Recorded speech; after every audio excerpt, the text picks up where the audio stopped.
film. Alors, Richard et Thomas, qui aiment beaucoup l'improvisation, m'ont demandé d'animer le débat. Moi, je suis chercheur et j'ai un peu travaillé sur l'insurrection burkinabé. Donc, comme Samska doit partir dans 5 minutes pour ce soir, je propose qu'on lui donne d'abord la parole, et puis après, je reprendrai le micro pour que vous puissiez expliquer comment la jeunesse de ce film. Merci. C'est vrai que moi, je découvre le film ici aussi. Hein. Bravo les gars. Et ouais, c'est des scènes qu'on revoit. Un film, la caméra ne peut pas être partout en même temps. Et vraiment bravo pour ce qu'on a pu voir. Bon, ouais, on a fait ce qu'on pouvait faire. Ce qu'on devait faire, ce qu'on a fait. On est encore en vie.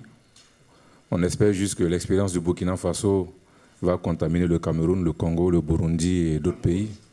Ah, ok. Le Gabon, le Tchad, mais ça devient beaucoup, hein. Oh non, pas la France, pas la France. Oh, pas la France, pas la France. La France, vous avez tout là, ça va là. Ah, ok. Non, mais c'est juste pour vous provoquer. Donc, aujourd'hui, on se retrouve face aux mêmes galères partout. Moi, tout ce que je souhaite, c'est que ceux qui ont fait de la politique leur métier, qu'un jour, ils se retrouvent au chômage parce que les peuples vont s'organiser pour avoir des victoires en dehors des cercles politiciens. Parce que toutes les galères qu'on vit là, c'est eux, quoi. Tu vois, donc, Blaise, il est aujourd'hui à Abidjan. Il est ivoirien pour échapper à la justice. Mais une chose est claire, c'est que il ne va pas échapper à la justice. Et encore une fois, je le disais hier, je vais le répéter, on est dans une grosse université, une grande université. Tout ce qu'on souhaite aujourd'hui en France, c'est que les Français aident les Burkinabés, les Africains à mettre la pression sur l'Assemblée nationale française pour que soient levés les secrets de défense sur l'affaire Thomas Sankara. Parce que le nœud de tout notre combat, c'est ça. L'impunité doit cesser. Un journaliste disait, beaucoup de nos chefs d'État sont soutenus par des puissances dites démocratiques, notamment la France. Qui exfiltre Blaise Compaoré? C'est la France. Quand il y a eu le coup d'État, qui était encore derrière Guinguéré? C'était la France. Et quand ils ont compris que c'était perdu, en ce moment, on essaie de se retourner vers les jeunes, on vous écoute, on vous comprend, vous êtes nos amis, on a invité 2 ou 3 fois chez l'ambassadeur de France. Ben c'est bon, il a du bon vin, on boit, mais quand on sort, on a nos objectifs à nous. Donc, vraiment merci. Et on sera au Cameroun, on se voit après, on va se donner des petits...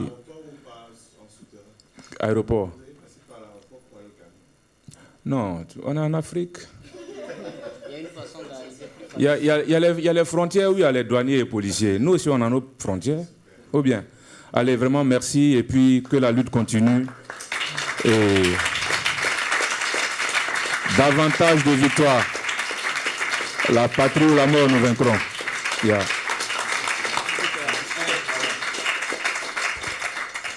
Voilà, vous allez nous applaudir ce soir au concert. Merci. Voilà. Ils sont tous mobilisés. Ouais.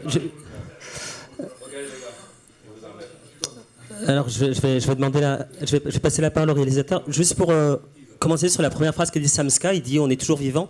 Enfin, ce qu'on voit dans le film, c'est que concrètement, les gens risquaient leur vie en fait dans la rue. Richard parlait d'un ami qui faisait partie de là où il y a eu les réactions les plus violentes aux forces de l'ordre. Concrètement, les gens qui étaient dans la rue avaient l'impression de risquer leur vie, et le film le montre bien. Peut-être vous pouvez commencer juste pour expliquer la genèse du film, en fait, quand vous avez décidé de le faire, sur quels matériaux vous vous êtes appuyé, est-ce que vous étiez déjà membre de partis militants, du ballet ou des choses comme ça, et après on prendra un premier tour de questions avec la salle. Merci bien, et désolé pour la qualité de la projection, bon, c'est un peu la situation. Militant d'un parti politique? Du ballet, non, j'ai jamais été militant, je vous fais une confidence, j'ai jamais voté. Quand j'ai décidé de voter, c'était cette année, malheureusement, j'étais pas au Burkina quand il fallait voter. Donc, j'ai jamais voté. Donc, politique et autres, non. Ballet citoyen, j'ai jamais été engagé. Par contre, Ismaël, lui, il a été du ballet citoyen. Je vais pas aller loin. Au fait, le film, c'est quoi? Au départ, comme la situation, on n'avait pas du tout ambition de faire un film. C'était la web télé de Dralib TV qui était chargée de donner de la visibilité à tous ces combats. Et donc, forcément, à ce combat qui était mené contre la modification de l'article. Donc, des JRI ont tourné des sujets pas mal. Et Ismaël, il était sur le terrain. Il pourra mieux en parler. Et quand Blaise est parti, on a alors décidé, vu qu'on avait assez de matériel, on a décidé à partir de là de faire un film. Et tout ce qu'on avait à faire, c'était maintenant de retravailler, à réunir tout ce qu'on avait comme archives, mais aussi ce qu'on n'avait pas comme archives, comme les archives de la télé, et qu'on a inséré la télévision nationale dans la narration pour un peu montrer son parti pris dans tout ce qui s'est passé. Et je laisse peut-être Ismaël parler de comment... lui, il a un peu tourné aussi les sujets et étant aussi membre du ballet citoyen, comment est-ce qu'il s'en sortait? Bon, merci de m'avoir vendu. Bon, on ne décide pas de réaliser un film comme celui-là. Ça vient tout seul. Et comme je l'ai dit dans mon avant-propos, on racontait ce qui se passait. Et dès le 21, on a commencé à tourner des sujets, à faire normalement notre boulot quotidien. On tournait des sujets qui étaient progressivement mis sur la web télé et tout, jusqu'au 31. Et au bout de tout ça, on a vu que on avait pas mal de choses qui pouvaient être concoctées à travers une réalisation pour en faire un film. Sinon, on ne décide pas de faire un film comme celui-là. Maintenant, peut-être qu'on avait plus de chance. Quand j'étais là, il y a quelqu'un qui m'a envoyé un texto qui est dans la salle pour dire que je te vois dans les images. Et tu dis que tu as travaillé pour le film et tout. En fait, je suis l'un des deux chargés à la communication au sein de la coordination nationale du ballet citoyen. Donc,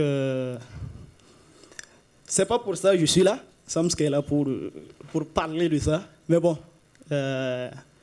cette confidence a été trahie. C'est pas pour ça que vous m'avez invité. Et voilà. Mais on était dans l'organisation, dans la stratégie de mobilisation et de communication. Parce que pour une situation comme celle-là, il faut aussi déployer une communication de crise, comme on le dit.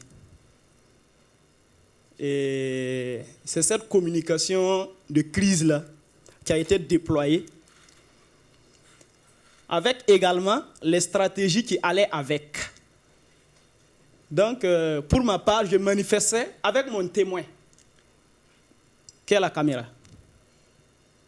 Donc, quand on était dans les réunions, c'est vrai qu'on ne pouvait pas tout montrer dans un film. On ne peut pas montrer nos échanges et tout. Mais toutes nos réunions de coordination étaient archivées. J'avais mon témoin tout le temps avec moi. C'est vrai, à un moment donné, on ne dormait plus à la maison. On n'avait pas l'électricité et tout. Mais quand même, dès qu'on a une petite prise qu'on croise en ville, c'était, on le chargeait. Donc, c'était une chance pour nous, pour mon service. Parce qu'on était, comme on le dit, dans le secret de Dieu. C'est peut-être une tricherie d'être acteur et en même temps vouloir relater ce qui s'est passé. Mais c'était aussi une manière pour nous de raconter progressivement ce qu'on faisait. Parce que grâce à nos images aujourd'hui, on peut débusquer des assassins. Mais malheureusement, ce dossier-là n'est pas encore jugé. Les crimes impunis n'ont pas été jugés. Pourtant, nous avons de la matière qui peut permettre à cette justice-là d'évincer des gens. Et nous sommes toujours là. Malheureusement, ils sont arrivés, comme le dit quelqu'un, on a remplacé Compaoré Blaise par Blaise Compaoré, a été remplacé par Compaoré Blaise. On espère que ce dossier-là ne va pas, à la limite, être aussi à l'origine de leur chute. Parce que, comme on le dit, la bêtise, elle est peut-être universelle. Elle existe dans tous les peuples. Dans tous les pays, il y a des fouteurs de merde, il y a des fouteurs de bêtises. Donc, elle est universelle, peut-être, cette bêtise-là. Et tout comme la bêtise de Blaise, peut-être que certains feront cette même bêtise-là, que ce soit au Burkina ou ailleurs. Et le peuple, tout le temps, à la limite, elle a toujours raison. Parce que quand il décide de s'assumer, même la bombe nucléaire ne peut pas l'arrêter. Donc on a tourné dans des conditions difficiles, très très très difficiles, dans la faim, dans la sueur, dans les larmes, dans le sang.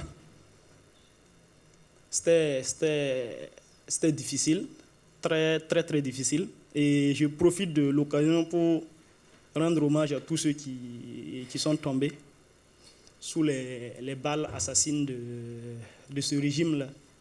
Mais également, penser à notre rédacteur en chef, Bakary Ouattara, qui est décédé en novembre dernier, qui a aussi bossé, vraiment bossé pour ce film-là. Mais après ça, qui n'a pas survécu à la maladie. Parce qu'après tout ça, on est tous tombés. On est tous tombés malades. Boire les gaz pendant des jours, ce n'était pas évident. Mais bon, grâce aux ancêtres, on a survécu. Et on a l'occasion d'être là pour parler de ça. Peut-être qu'on n'allait pas avoir cette occasion-là. Certains n'ont pas eu l'occasion, ils sont plus de 33, à être au cimetière de Gonguin ou ailleurs. Mais la vie continue et la lutte continue, comme on le dit. Merci.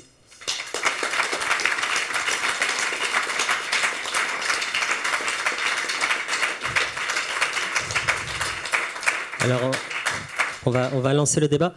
Juste pour réagir, un film, c'est toujours un point de vue. Hein. C'est une version sur une insurrection, donc que vous soyez acteur ou non. C'est comme quand nous, on écrit des articles. On a toujours des points de vue aussi subjectifs. Juste peut-être une remarque pour lancer le débat, c'est que la plupart des personnes que vous interrogez, c'est des gens d'organisation. En fait, on voit beaucoup de députés. Alors, il y a le député du CDP qui est assez extraordinaire par sa candeur, qui est génial. C'est celui qui aurait le César peut-être du meilleur second rôle du film, je ne sais pas. Mais il y a beaucoup de gens du ballet. Il y a beaucoup aussi des gens du PC.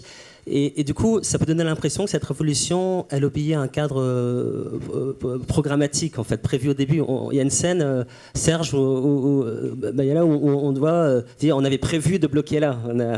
Donc c'est après que tu parles. Hein. Tu dis on avait prévu mais quelque part, aussi une révolution, ce qui fait la définition d'une révolution, c'est que c'est la beauté peut-être, c'est que c'est pas prévu, c'est que les choses échappent heureusement aux organisations, et le film le montre à la fin, qu'il y a des choses qui échappent malgré tout aux organisations. Donc c'est juste par rapport à ce point de vue, est-ce qu'ils ne valorisent pas beaucoup justement le poids des organisations dans la mise en place de cette insurrection, de cette révolution? En fait, c'est ce qui se passait. En réalité, pour revenir un peu en arrière, depuis 2011, pour m'arrêter juste à cette année-là, il y a eu des mutineries au Burkina. Et cela était dû aussi, bien sûr, à la pression sociale, les syndicats qui pesaient lourd sur le régime. L'armée aussi s'est mêlée. Et Blaise a dû quitter Kosiam à un moment donné. Et ça c'était comme un déclic. Le tout-puissant Blaise peut fuir. C'était en 2011. Et dans la foulée, il y a le mouvement, il y en a marre, qui réussit à tenir tête à Ouad. Il y avait aussi les révolutions arabes et tout. Il y a eu déjà en 2011 l'émergence du mot Blaise dégage à travers une manifestation organisée par l'opposition politique, à l'époque dirigée par Maître Benewende Sankara, qui intervient dans le film. Et à partir de là, les choses ont véritablement commencé à bouger. On arrive en 2012, où le débat sur le Sénat était un peu injecté. Parce qu'ils étaient d'une souplesse exceptionnelle. Ils arrivaient à injecter les choses comme un ballon d'essai, il essaie. Il a injecté le débat en 2012 sur le Sénat. C'est passé dans la Constitution. Le Sénat est constitutionnel au Burkina. En 2013, quand les gens ont commencé à comprendre progressivement ce que c'était que ce machin-là, qui à la limite, Serge l'a dit hier, qui allait récompenser des vieux qui étaient à la porte de la mort. Parce que cette contestation, née de 2011, avait aussi créé une vague de frustrés au sein de la majorité. Donc il fallait trouver des postes pour caser tous ces vieillards-là qui gueulaient beaucoup. Il y a eu le Sénat. Ils ont injecté, c'est passé dans la Constitution. Et donc, ça gonflait du coup le nombre de postes à donner aux excisés et frustrés qui allaient fermer leur gueule. Et il a réussi ce coup. Sauf que, à la limite, ces gens-là ont sous-estimé la puissance de leur jeunesse, la force de leur peuple. Ils n'avaient pas tenu compte, à la limite, de cette équation-là, cet inconnu X-là, qu'est le peuple, parce qu'ils s'en foutent pas mal de ce peuple.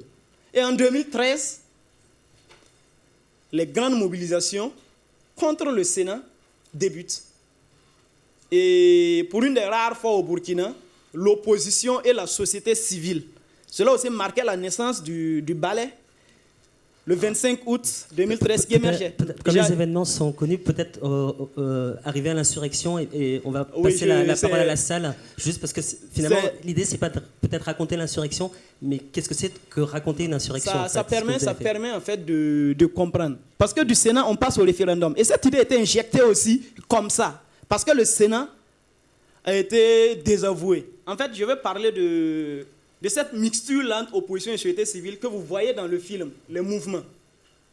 Et à partir des manifestations contre le Sénat, opposition et société civile ont su qu'ils pouvaient converger sur des points communs. Samska le rappelle dans le film. Et c'est véritablement à partir de 2013 que les choses ont commencé à aller. Zéphirin Diabré venait aux manifestations de la société civile et vice-versa. Et ce qui explique la présence des mouvements dans le film, c'est que c'est ces mouvements-là qui sont à l'origine en fait des grandes mobilisations au Burkina. Bon, je suppose, comme ailleurs, parce qu'il faut toujours des structures pour les porter. Et au Burkina, le mouvement a été porté par les partis politiques d'opposition, pas tous les partis. Et un terme, les partis politiques d'opposition appartenant à la majorité. Je ne sais pas si ça existe ailleurs, mais au Burkina, il y a ces partis-là.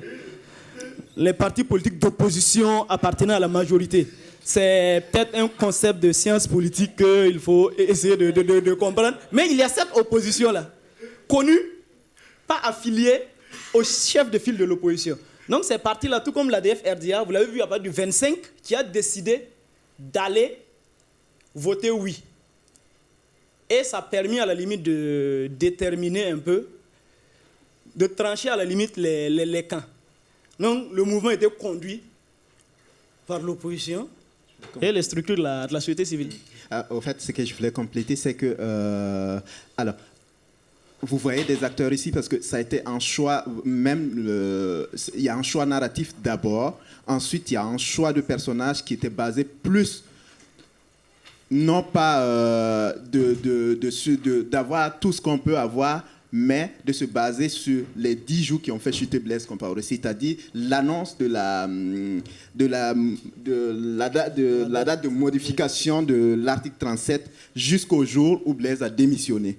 Donc, ça a duré 10 jours et les premiers acteurs qui étaient en ligne, c'est eux qu'on a eu dans le film. Il y a juste une qu'on n'a pas eu en interview comme ça, c'est la responsable des femmes. Et c'était juste dû à son programme. Sinon, c'était juste, nous, on racontait ces 10 jours-là avec les premiers acteurs qui ont motivé, qui ont organisé et qui ont conduit la chute de Blaise Compaoré. D'accord, merci. Je vais compléter avec on a jusqu'à combien de temps? Jusqu'à Richard, on a un quart d'heure, 20 minutes ou bien? Un peu plus. Donc, ce que je propose, c'est qu'on donne la parole à des acteurs, donc à Evlad et à Cheikh MC. Voilà. Donc ils sont eux-mêmes d'Africolor et des acteurs dans leur propre, des activistes dans leur propre pays. Alors peut-être que vous pouvez réagir chacun brièvement à ce que vous avez vu, ce que ça vous évoque, et après on passera au débat et on prendra une première série de questions ou de réactions à ce qu'on a vu. Bonsoir, je suis Cheikh MC, artiste rappeur au Comores, et je fais partie de ceux qui se battent au pays pour essayer d'abord de changer de mentalité, parce que je suis de ceux qui sont convaincus que la maladie de notre continent réside dans la mentalité de son peuple et que la culture et la musique en particulier sont les canaux qu'on doit utiliser pour remédier à ça. En regardant le film, je veux d'abord féliciter les acteurs, mais aussi les réalisateurs, parce que c'est un film qui a une très bonne qualité. Et ce que ça m'évoque, moi, c'est que si je devais trouver un mot, c'est l'étincelle. Étant artiste engagé, j'essaie d'écouter ce qui se passe un peu dans le continent, et je sais les actions qui se font un peu au Burkina Faso. Enfin, surtout, j'écoute la musique de là-bas, comme au Sénégal, comme au Congo, avec Lexus. Et je pense que ce travail-là, on le fait tout le temps, les gens nous écoutent, mais eux, ils ont eu l'étincelle au bon moment. La question serait, et la suite? Bon, c'est une question très compliquée, qu'on va pas avoir le temps de répondre, mais je pense que le travail est fait depuis longtemps, il ne faut pas l'ignorer. Les artistes qui ont pris le devant ont fait ce travail depuis 20 ans, plus de 20 ans. Et quand il fallait réagir, il fallait un leader, il fallait des leaders. Le problème avec ces actions-là, c'est le problème de leadership. Qui peut parler à ces jeunes, à leur dire de s'asseoir? On a vu qu'ils étaient très excités, ils étaient prêts à la violence, mais il y avait des interlocuteurs qui étaient capables de leur crier dessus avec leur mégaphone, leur dire « Asseyez-vous ». Pourquoi? Parce qu'ils leur parlent depuis longtemps. Parce qu'ils sont là depuis 20 ans à leur parler. Je ne vais pas m'étaler, je reste à écouter un peu les réactions des autres, mais moi, je garde ce mot-là, l'étincelle, la date qui a été fixée, qui a provoqué tout ce qui a suivi. Merci.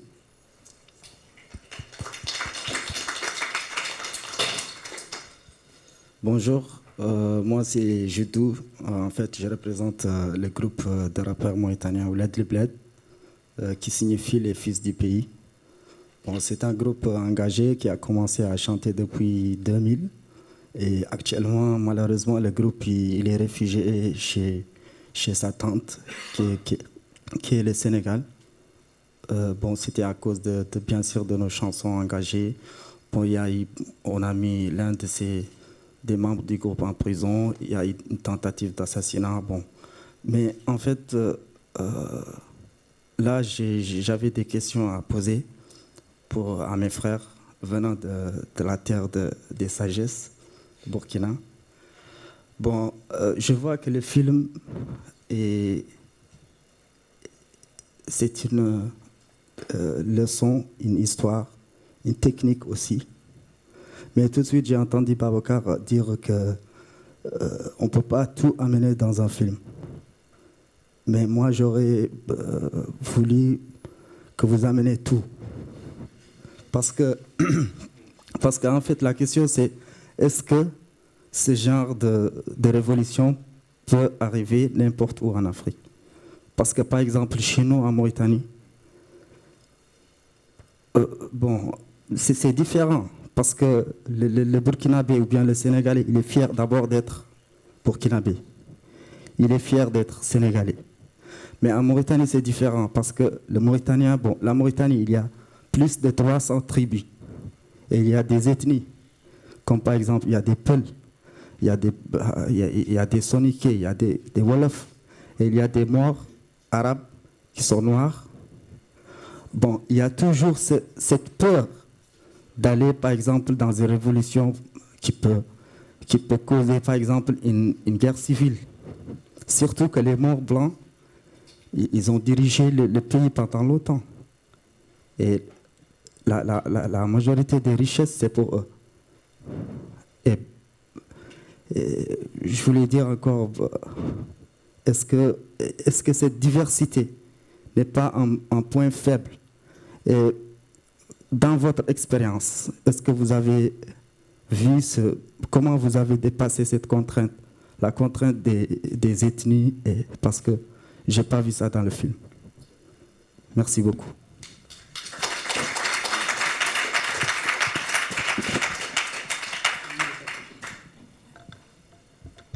Ok. Sur cette question, très rapidement, ce que nous, on a pu faire, je pense que ce n'est pas parce que ces obstacles ou ces freins socio-ethniques n'existent pas, mais c'est la capacité à les surpasser tout en les considérant. De toute façon, on ne peut pas nier à quelqu'un d'être Peul, on ne peut pas nier à quelqu'un d'être Gouroussi, d'appartenir, d'avoir un référentiel social, ou de clan et ainsi de suite. Maintenant, il faut avoir la capacité de ne pas revendiquer ça comme un trésor définitif. Il faut être capable de surpassement. Et je pense qu'on a eu l'avantage, en tant que peuple burkinabé, d'avoir un passé très chargé en la matière qui a tué les clivages ethniques.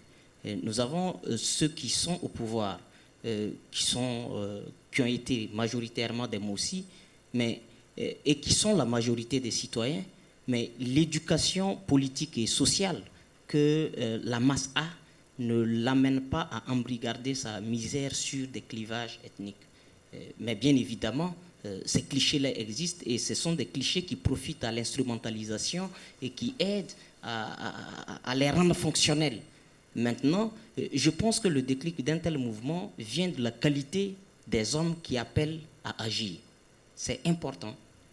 Sinon, il faut que toutes les sensibilités ethniques ou sociales se retrouvent dans le discours de quelqu'un qu'on n'identifie plus comme un citoyen qui appartient ou qui défend des intérêts claniques et ainsi de suite.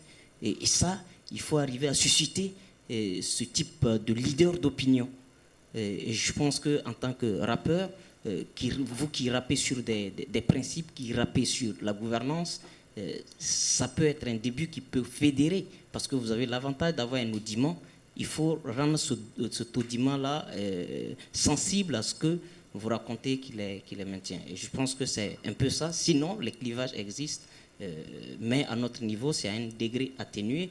Et nous compatissons. J'ai eu la chance de rencontrer le responsable qui lutte contre l'esclavage en Mauritanie, et ainsi de suite. Mais oui, Biram, il est venu même au Burkina, on a eu des échanges. Les niveaux de violence et de terreur sont pas, on ne peut pas les loger à la même enseigne. Mais en même temps, il faut être capable de les surpasser et de les affronter. Parce que le bonheur et la liberté ne viendront pas d'ailleurs. Et les choses se posent probablement différemment en Mauritanie qu'au Burkina aussi, tout simplement. À travers, merci d'abord aux camarades. Les contextes sont un peu différents. Ouais, au Burkina, nous avons une chance extraordinaire. Nous avons plus de 60 ethnies. Plus de 60 ethnies au Burkina. Et si vous avez remarqué, je porte le même nom que Blaise. Compaoré Blaise, Compaoré Ismaël. Entre nos deux villages, il y a 10 km. Nous sommes de la même commune, de la même province. Mais on s'en fout. Mon collègue de bureau est un Tchadien. Boubacar a ses parents au Mali. Le Burkina est fait de cette mixture-là. Donc, c'est une chance qu'on a, chrétiens, musulmans ou je ne sais quoi. Tout le monde est animiste. Il y a, je ne sais plus c'est quel auteur, qu'au Burkina, il y a 50% de musulmans, 50% de catholiques et 100% d'animistes. Moi, je suis né, on a égorgé un mouton blanc, un bélier blanc à mon baptême. Mais il m'arrive d'aller au village égorger un coq rouge. C'est ça, peut-être l'avantage du Burkina. Et personne, les gens s'en foutent. on est tous sur le même socle. Et c'est sur ce socle-là qu'on doit se bâtir un avenir commun. Et la chance qu'on a eue aussi, c'est les leaders qui n'ont pas, à la limite, pris cette direction. Juste après les indépendances, nous avons eu des leaders, pas des moindres, qui ont tenté de faire le pas. Heureusement ou malheureusement, parce qu'ils sont partis, ils ont été freinés par leur peuple. Pour ceux qui ont étudié l'histoire coloniale du Burkina, l'Ouest, rattaché à la Côte d'Ivoire, ils en savent quelque chose. Je vais parler de Nazi Boni. Mais c'est une histoire assez marginale. Ça ne porte nulle part. Parce que il y a ce socle-là qui unit. Peut-être c'est une chance, comme quelqu'un l'a dit dans le film, peut-être qu'on est béni des dieux, si des dieux il en existe. Pour revenir, voilà. Pour revenir sur, pour répondre à la question du camarade mauritanien, la Mauritanie, j'adore souvent suivre la chaîne de télé mauritanienne. Mais c'est après avoir rencontré Biram que j'ai compris un peu. Tout ce qui apparaît sont blancs, sont arabes à la télé. Pour moi, tous les Mauritaniens étaient blancs. C'est l'imaginaire que j'avais en étant au Burkina. Parce que je n'ai jamais mis les pieds en Mauritanie. Pour moi, ils sont tous blancs. Et quand Biram est venu, on s'est rencontrés, je l'ai interviewé. Il me dit, il y a 20% d'esclaves en Mauritanie. 20% de la population mauritanienne sont des esclaves. Je dis, mais tu déconnes. C'est de dire comment les médias aussi arrivent à déformer la vérité. Et on a fait le parallèle dans le film. Vous avez vu la chaîne nationale, comment l'information est traitée tout au long de ces 10 jours. Et c'est dans ça on vit, et c'est dans ça aussi on est retombé aujourd'hui. Et peut-être que, comme je l'ai dit avant, ça va déboucher encore sur une autre trajectoire. Donc c'est un peu ça. Et sur la question de l'autre camarade, Valsero l'a très bien résumé. Les peuples sont différents. Et les partages d'expériences qu'on fait sont très importants parce que chacun prend un peu ici pour aller appliquer ainsi de suite de l'autre côté. Nous, on s'est inspiré beaucoup du Maghreb. On s'est inspiré beaucoup du Sénégal. On s'est inspiré beaucoup des concepts anthropologiques. Et comme le thème porte sur la politique de la rue, il y a une partie qui n'a pas été tellement développée, la mobilisation citoyenne. Comment cette mobilisation citoyenne se fait? On a pris ces mouvements-là tout fait. Voilà. Mais c'est ce travail-là, ce trajectoire-là pour arriver à ces grandes mobilisations que vous avez vues sont possibles aussi grâce à vos travaux, les chercheurs. Parce que vous avez étudié d'autres mondes, vous avez étudié d'autres peuples, comment ils fonctionnent, comment ils font. C'est très gentil, hein, mais... Et c'est à travers aussi... Si seulement c'était vrai. Non, c'est vrai, parce que bon, nous avons aussi... Alors, je propose qu'on laisse peut-être la parole à la salle, peut-être pour avoir des... Je peux juste compléter... juste pour qu'il y ait un dialogue un petit peu, mais... Oui. Non, c'est juste pour compléter sur les sources d'inspiration. C'est que le Burkina, c'est pas la première fois. En 1966, déjà, le Burkina avait déjà renversé un président dans la rue. Et pour rire un peu, vous vouliez tout voir, mais seulement nos roches faisaient 20 heures. Or, les roches qu'on a pris dehors et les interviews, ça faisait 20 heures. Alors, des réactions maintenant de la... Celui-ci.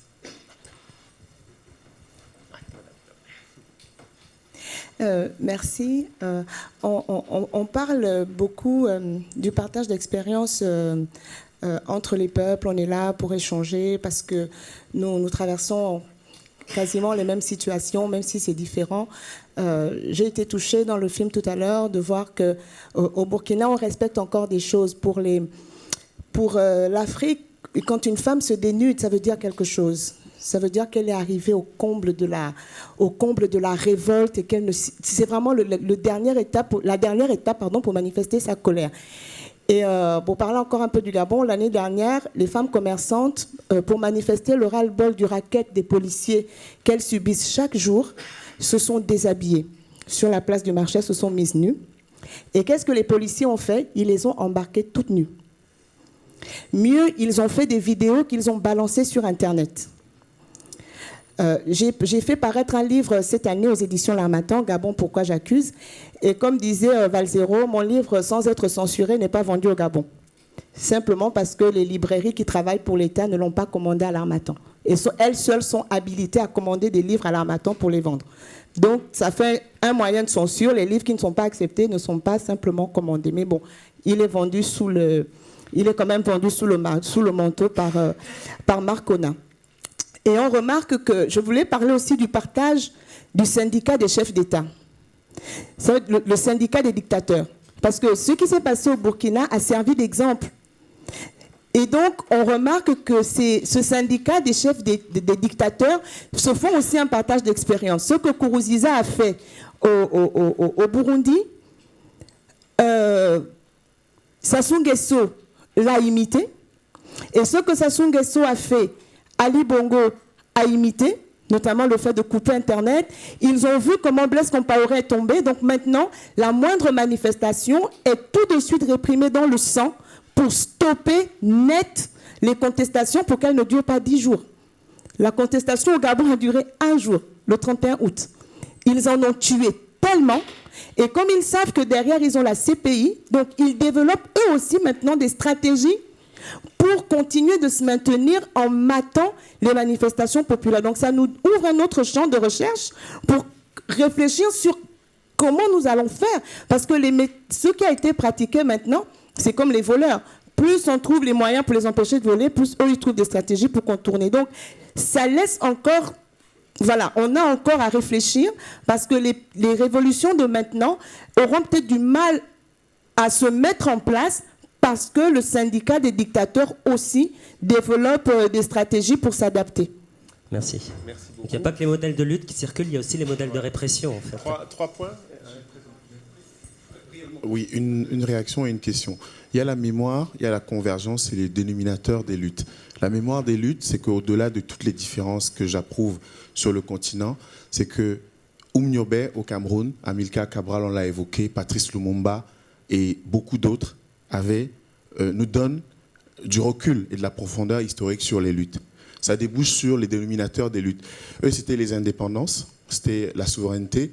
Nous avons des questions sociales et surtout cette question des alternances et des alternatives sur le continent.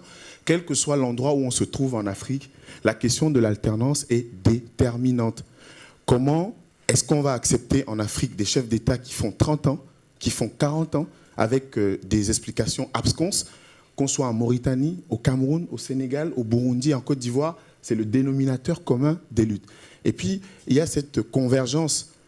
Tout à l'heure, on a vu très bien qu'on a différentes configurations. Le ballet citoyen, il y en a marre, on voit nos frères du Congo. Cette convergence-là peut faire naître effectivement un nouveau panafricanisme qui ne soit pas simplement une idéologie, mais un levain pour avoir une expérimentation qui inspire la Mauritanie pour qu'elle sorte justement de cet esclavage-là, parce que si la Mauritanie veut parler à l'Afrique, si l'Union africaine veut être crédible, il faudrait que le problème mauritanien soit traité par les Africains, pour que les ingérences ne viennent pas de l'extérieur et qu'on dise « Ah, c'est les Européens, c'est Amnesty International ou ailleurs ». Et donc, pour terminer, je veux dire que ce colloque à Sciences Po est un révélateur de plusieurs choses. Il faudrait que des colloques comme ceux-ci se tiennent dans quelques années à l'université au Burkina, au Cameroun. Ouais, oui, tout à fait. Ça a lieu. Voilà, au Sénégal. Pourquoi? Parce que effectivement, cette dimension endogène, ces paradigmes nouveaux qui vont naître du continent vont éviter que le travail excellent que font les chercheurs du Cameroun, de France et d'ailleurs ne puisse être considéré comme un travail hors sol et un travail de l'étranger. Et je vais poser juste une question pour terminer à mes jeunes amis, parce que c'est formidable. D'abord, il faut les applaudir à tout rompre, parce que c'est la première fois que je vois en Afrique, après une révolution, un film qui est fait par des jeunes Africains en si peu de temps et avec très peu de moyens. Je vais demander... Voilà. Je vais leur demander tout simplement la suite qu'ils voudraient donner et me mettre à contribution comme journaliste pour que ces documentaires, ce travail soit davantage renforcé, systématisé pour qu'au Burkina, au Sénégal, au Tchad, en Mauritanie, que nous ayons effectivement cette nouvelle dimension, cette façon de raconter l'Afrique qui soit endogène et propre. Merci.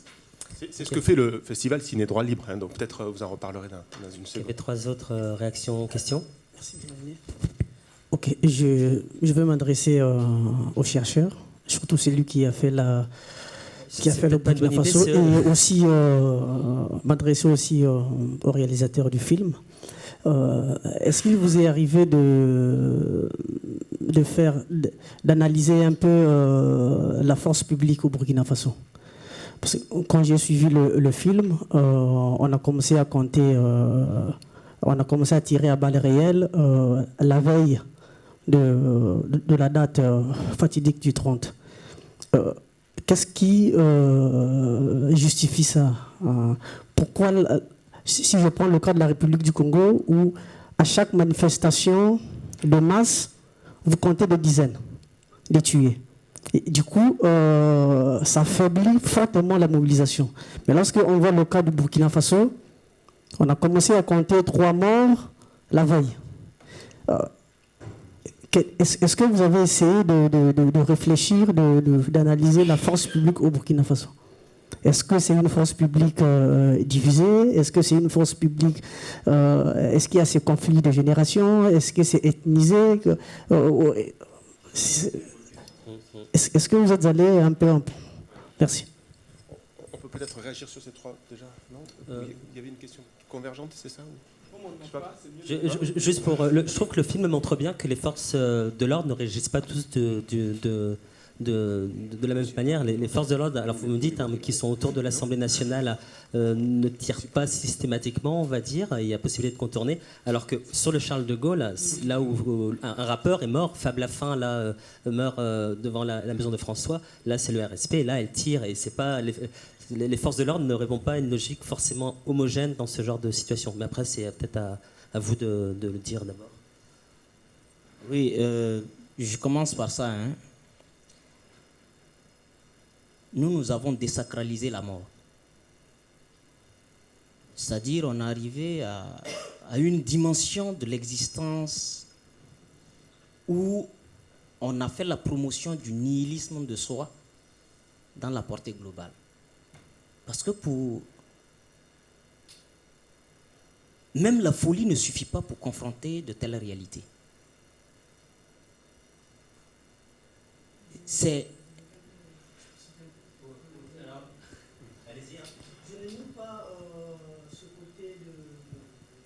Non, je suis en train de...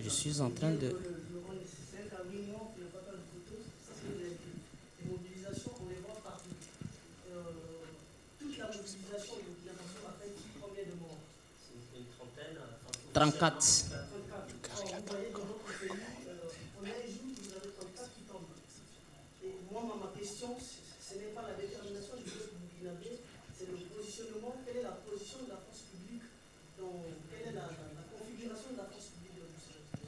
Oui. Dans d'autres pays, vous allez voir qu'à partir de 5 personnes tirent, plus ça augmente en tir, et du coup, quand on suit le film, c'est comme si la force publique n'agit pas de la même façon. Non. Est-ce que vous avez analysé la force publique? Non, à ce niveau, oui, à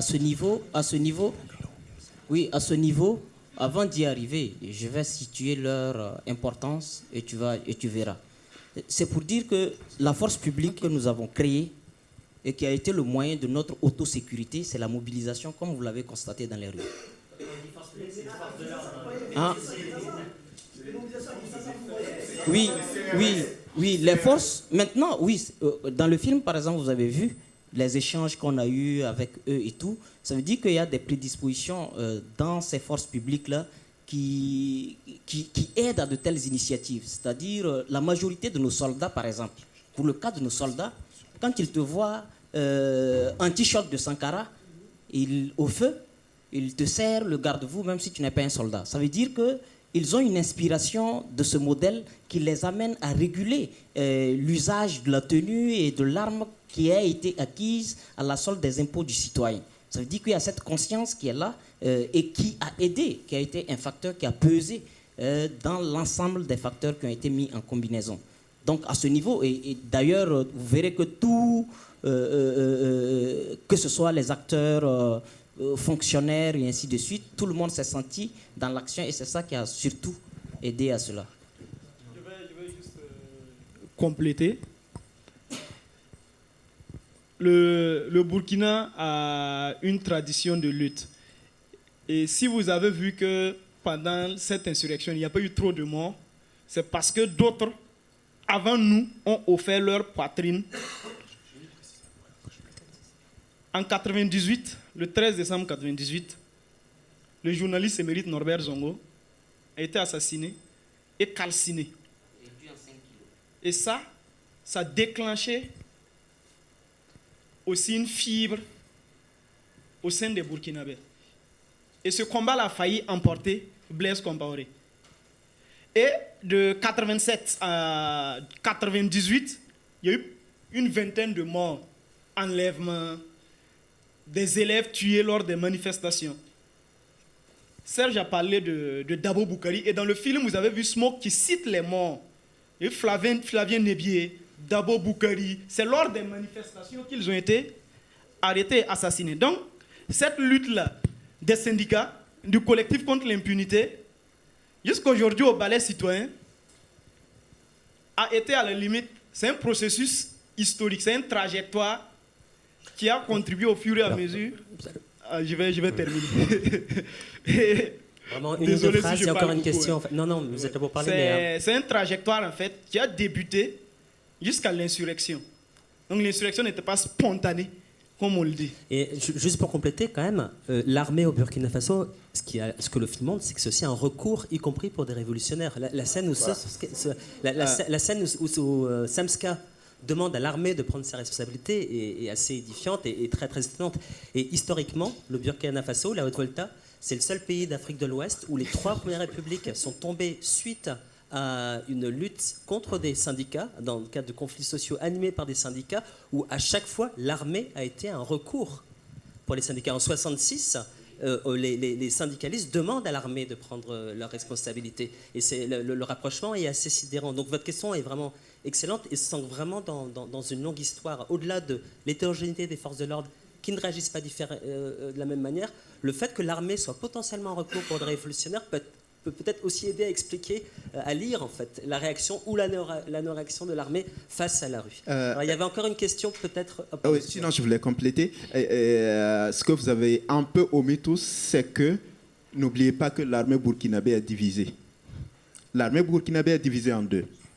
Les gardes du président Compaoré, là-bas il y a eu énormément de morts. Comparativement à l'armée nationale républicaine qui était beaucoup plus sage que l'autre. Ça, c'était le point 1. Le coup d'État. Pourquoi il n'y a pas eu de mobilisation groupée pendant le coup d'État? Parce que dès le premier jour, ils nous ont annoncé les couleurs. Et on a compris qu'il fallait changer de stratégie. Ça n'a pas été la même mobilisation, ça n'a pas été le même genre de mobilisation que pour, comment on appelle ça, pour l'insurrection. Parce que là, on savait qui on avait en face. Nous, on a été affrontés pendant le coup d'État avec Gideon Vic, le co-réalisateur. On a perdu 2 caméras. Par contre, pour les autres, on se mettait derrière les militaires pour filmer. Mais pour le coup d'État, c'est les militaires qui nous ont tabassés et qui nous ont arraché les caméras. Alors, il y a encore une question. Après, il y aura un point de conclusion court donc, pour chacun d'entre vous. Et puis, je laisserai Thomas et... peut-être 2 questions rapides. Et je laisserai Richard et Thomas clore, du coup, la journée. Pour moi, c'était... Pour moi, c'était plus une petite contribution qu'une question. Par rapport peut-être à la réussite de la lutte, à savoir qu'il y a des camarades d'autres pays qui ont un peu interrogé la trajectoire. Moi, je me dis que ça a réussi à partir du moment où toutes les couches sociales se sentent concernées. Pour avoir été au Burkina, avoir été d'abord élève et étudiant, sur les dossiers Norbert Zongo, Nebier et autres, les gens dans la ville, ils croyaient que les étudiants, les élèves, par paresse, la semaine du 13, ils ne vont jamais à l'école et tout, jusqu'à ce qu'on arrive en 2008, avec la crise économique. Il y a ce qu'on appelle le mouvement de la vie chère. Tout le monde est dans la rue, les parents aussi comprennent que ça ne va plus. Ensuite, en 2011, les militaires aussi ont eu un peu leur tour dans la marche, quoi. Et après, il y a aussi, par rapport à l'embrigadement dans la lutte entre partis politiques et mouvements sociaux, il faut rappeler qu'en 2009, il y a eu ce qu'on a appelé le Forum des citoyens et citoyennes pour l'alternance, où les initiateurs, une année après, ils se sont séparés en deux. À savoir qu'il y a ceux qui ont voulu aller aux politiques avec l'UPC et qui a conduit à l'actuel CEFOP, c'est-à-dire le chef de file de l'opposition, et ceux qui ont décidé de rester dans la société civile. Donc ces personnes-là qui ont la même origine savent déjà que pour que la lutte prospère, il faut collaborer. Après, peut-être, la société civile reste pour recadrer même cette opposition-là, si jamais elle vient au pouvoir, mais on ne se prend pas en ennemi. Et c'est ça aussi qui a fait qu'ils se sont donnés un peu main en main pour que la lutte marche. Merci. Je peux juste rajouter une question aussi, un commentaire au film à nos amis. C'est que parmi les acteurs qui passent dans le film, on a effectivement Zéphir Ndiabré, on a Benewende Sankara, parmi les politiciens, j'entends. Hein. Mais il n'y a pas le MPP. Il n'y a pas le MPP. Ni Roch, ni Salif. Alors, voilà, c'était une question. Pourquoi on ne les voit pas alors que, d'après ce que la rue raconte, ils ont quand même joué un rôle, ne serait-ce que pour fournir l'essence et les pneus. Alors, bonsoir, moi je suis Kizito Bationo, je suis auteur-compositeur du Burkina Faso. Donc, mon album en 99, Tyrannie, où je disais qu'on ne peut opprimer indéfiniment un peuple et qu'un jour viendra, il se révoltera, ça m'a valu la France pour continuer à faire librement la musique. Et ce que je voulais, déjà je vais saluer les jeunes de cette bravoure. Dans la rue, on était... Et c'est une injure à l'encontre du peuple burkinabé, tout simplement. Mais bon, il y a des choses qui seront déconstruites. Parce qu'ils ont contribué aussi. Leur parti était là, leurs jeunes étaient là. Et une petite anecdote, le 31, quand Blaise Compaoré a rendu sa démission, la grosse foule à la place de la Révolution a été traversée par plus de 10 véhicules. Et les véhicules étaient pleins des Zéphirins, des Roch, des Simons et des autres gaillards qui étaient en train de caresser les cuisses de leurs femmes tranquillement à la maison quand leur jeunesse se faisait massacrer dans la rue. Et le 31, subitement, quand Blaise a démissionné, ils étaient là. Ils sont revenus en pompe à la place de la Révolution. Et les images sont là. L'histoire est têtue. Europe, avec son boubou, je me rappelle de la scène, a été tiré par un camarade du Nava. Il s'est assis, boum, par terre. Son garde-corps était un costard. Peut-être même sur Google, si vous tapez, vous allez croiser quelques images. Il était assis comme ça, les pieds arqués comme ça. Son garde-corps a fait à genoux. Le 31 à la place de la Révolution, sur l'estrade. Mais c'était après la démission. Et à la limite, certains étaient tapotés parce qu'ils sont venus déranger le peuple qui était là. Ils ont traversé la foule avec leur 4x4 pour atteindre l'estrade. Il a dit de s'asseoir comme tout le monde. Puisque les gens étaient assis, rangés et tout. Et ils sont venus en gaillard pour faire ce qu'on appelle le matu vu. Les fanfarons. Pour sortir aussi dans les images, quoi. Non, ils étaient contraints à s'asseoir. Le 31. Et les images sont là. Mais cela dit, ça a marché. Ils ont été élus. bien joué, quoi. Pour venir sur la suite. Sur la suite, nous avons un film que nous avons fait, la suite d'une révolution africaine, sort le 13 décembre. Espoir, démocratie. C'est le titre. Donc rendez-vous ici dans un an, peut-être, pour regarder le film à Sciences Po. Voilà. Et Espoir, démocratie, pour raconter ça rapidement avant de conclure. Espoir, démocratie, en réalité, questionne l'avenir après l'insurrection. Si vous avez remarqué, la chute du film n'est pas un hasard. Il l'a un peu brossé. Dans le commentaire, le film finit, nous avons fait une insurrection. Toute l'Afrique nous regarde. Et à la limite, ça demande, ça nous questionne où nous allons aller après ça. Et c'est l'espoir que cela a suscité ne se limite pas qu'au Burkina. Et cet espoir-là, est-ce qu'il sera porté? Est-ce que nous serons à mesure de nous regarder dans la glace quand tous ces peuples d'Afrique et du monde vont nous regarder et dire, ben, c'est quel bordel vous avez foutu après l'élection? Et quand on nous pose cette question, on a honte. Pourquoi Roch est assis à Kosiam pendant que tout le monde prenait Sankara et tout le monde est sorti pour chasser le petit frère de Roch? Celui-là qui a contribué à construire cette architecture de 27 ans. Pourquoi? Et le film, c'était subjectif. On suit 3 candidats lors des élections. On a choisi de suivre Roch lui-même, Maître Benewende Sankara, le député qui soulevait les points dans le film, et Zéphirin Diabré. Les 3. Parce que dans les sondages et à travers nos analyses, on s'est dit que ce seraient les 3 premiers. Mais on s'est planté parce que un a été 4e, Benewende a été 4e. Mais ce n'est pas grave. On a suivi les 3 pendant les 3 semaines de campagne. Et ce qui se disait dans les discours, c'est vraiment extraordinaire. Et le melting pot d'aujourd'hui, c'est ahurissant. Benewende est aujourd'hui vice-président de l'Assemblée nationale. Bastière, qui criait, est ministre de l'Environnement. Zéphirin Diabré est resté dans l'opposition, mais une opposition mélangée avec le CDP. Vous avez vu Diko, son témoignage, mélangé avec le CDP, mais aussi avec l'ADF-RDA. Récemment, il y a une autre coalition de partis politiques d'opposition qui est née, qui réunit les partis de l'ex-majorité chassés par l'insurrection. À part une exception près, Ablasse Ouedraogo, qui a le pont, qui, à la limite, est le chevet dans la sauce, quoi.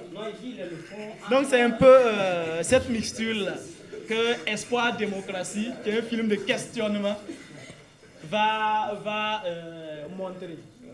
Et pour finir, parce qu'on est à Sciences Po, j'aimerais quand même évoquer le rôle de cette France-là. Le rôle de la France. Parce que je ne vais pas manquer l'occasion. Vous savez, au Burkina, présentement, l'ambassade de France est quadrillée. Et on est en boule. Ils ont quadrillé. Ce n'était pas le cas avant l'insurrection. On passait dans la rue de l'ambassade de France, on saluait tout le monde. Mais après l'insurrection, ça a été quadrillé. On bloque même les fonctionnaires, on demande leurs pièces pour entrer dans leur service parce que ça fait face à l'ambassade de France. Mais pourquoi?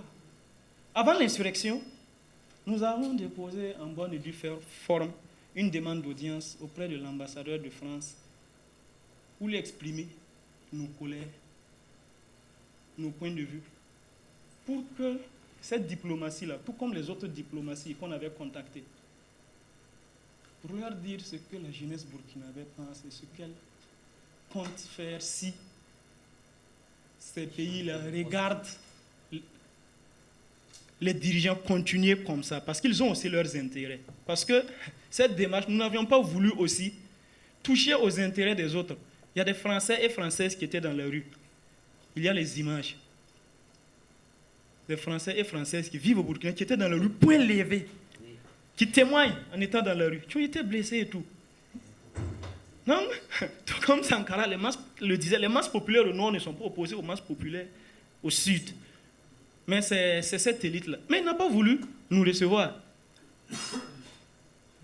Certains nous ont reçus, sauf l'ambassadeur de France. Et je finis, s'il te plaît. C'est bizarre que vous ayez pas reçu. Et après l'insurrection, c'est le premier à vouloir nous recevoir. Le premier. Il a aidé à extirper Blaise.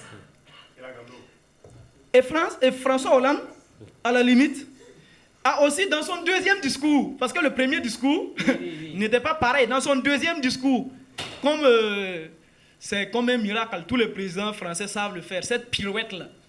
Il a réussi la pirouette diplomatique à la française. Trouver une nouvelle version. Malheureusement, l'ambassadeur qui était au Burkina est aujourd'hui au Cameroun. Il est parti, il a été remplacé par le père, je crois. Il est aujourd'hui en poste gaillardement au Cameroun. Et il était pondu, je crois, par cette université. Donc, je propose qu'on s'arrête là sur une excellente attaque contre la France, qui le mérite bien. Et,